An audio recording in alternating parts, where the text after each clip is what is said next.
সবার লাগে জিডিপি পেয়ে রাস্তা যত চলে এমন কোন মানুষ আল্লাহ ছাড়া আমাকে কোনো গাড়ি চলবো না ক্ষমতা আসে না তারা এখনো ক্ষমতা আসে একটা মাসালা না কোন কারণে যে ক্ষমতা আসলে তার জন্য আরে কি করবে আমার আদার তারা আমাকে হুমকি তারা রাস্তা করে হুমকি কেন হুমকি দেবে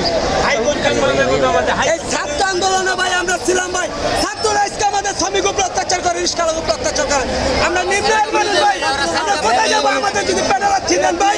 1 কোটি লোক অটো রিক্সা চালায় অটো রিক্সা থাকলে দেশের জনগণ ভাড়া কম পায় সীমিত ভাড়ায় যাইতে পারে